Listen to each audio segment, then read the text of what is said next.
Sooner fans, if Buddy Hield didn't give you enough memories of him during his 4 years at Oklahoma, especially this his final year, well, you can add another memorable game to his resume, and it could be the one that signifies a John Wooden Award for him. He's already won the Sporting News National Player of the Year.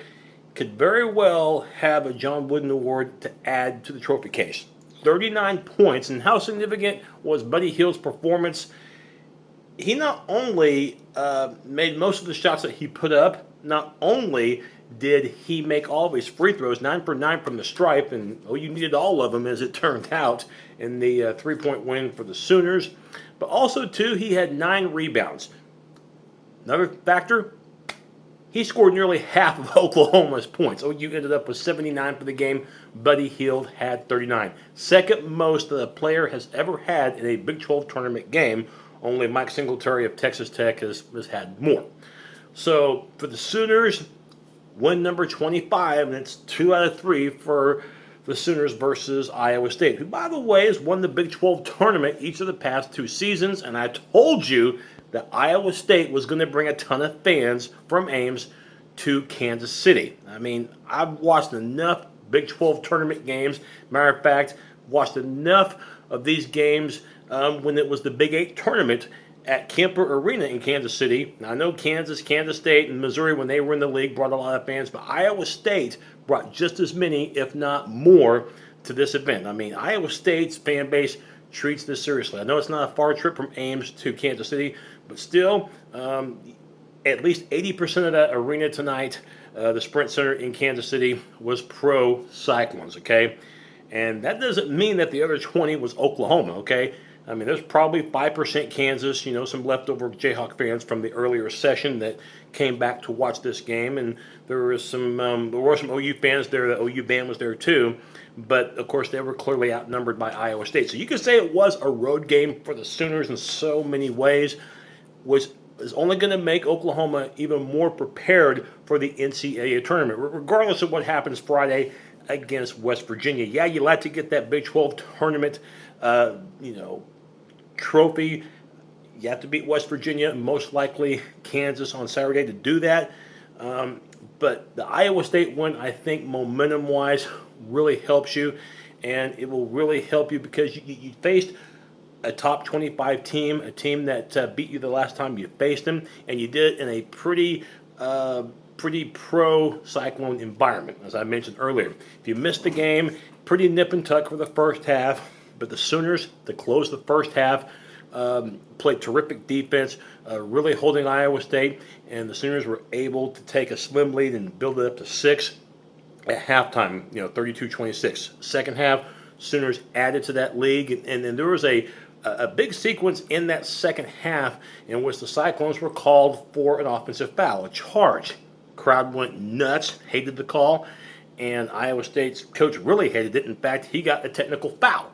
So the Sooners took advantage. It was a 5-point run at that point, and the Sooners had a double-digit lead. In fact, at one point, the Sooners were up by 14 points. But if you know anything about Sooner basketball this season, you know that the Sooners, might have leads entering the final 10 minutes of a game. Doesn't mean that they always keep them. And in this case, they had to hold on for dear life.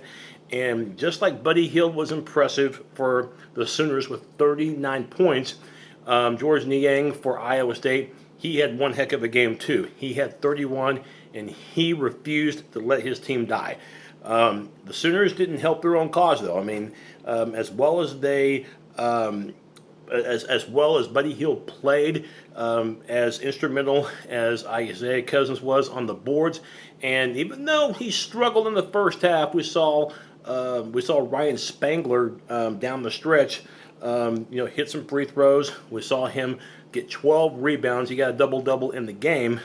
Even though we saw those things happen for the Sooners in the positive part, big reason why they had a hard time holding on to the lead, number one, was the fact that they weren't hitting free throws, okay? They were only getting 1 out of 2 on their free throw trips. And number two, they were having a hard time handling Iowa State's pressure, and that allowed the Cyclones to get multiple chances. And, of course, the rebounding as a whole favored Iowa State. But at the same time, we mentioned the turnovers down the stretch, and Sooners were having kind of a hard time with it. As a whole for the game, though, the Cyclones actually had more turnovers, 18-11, as the Sooners had 7 fewer takeaways. And that's something that had really hurt them in the month of February.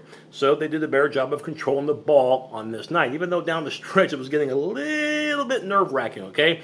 11-point lead with about 5 minutes to go, and they saw that lead evaporate down to 4. And when Niang got his 5th and final foul with about 30 seconds to go, made Oklahoma fans breathe a little bit easier after that, because the Cyclones did have some opportunities to really trim that lead even more. Now, it was a 3-point win for the Sooners.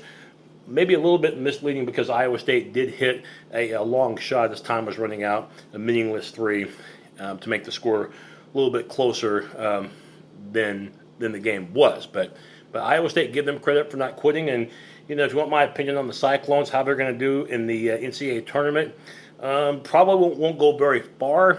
They just don't have much depth at all. Their defense really, really lacks, and Niang can only take them so far. And the shoulder of Monte Morris, he was limited tonight. He only scored 5 points. I think he had 1 of 9 shooting. And if that shoulder doesn't get any better, they're really going to need other players to come through. Iowa State might be good enough to win 1 game in the NCAA tournament. 2 is a stretch. I don't see them getting past the Sweet 16. I think they'll be lucky to get past that opening weekend of the NCAA tournament. This team just doesn't have a whole lot of depth at all.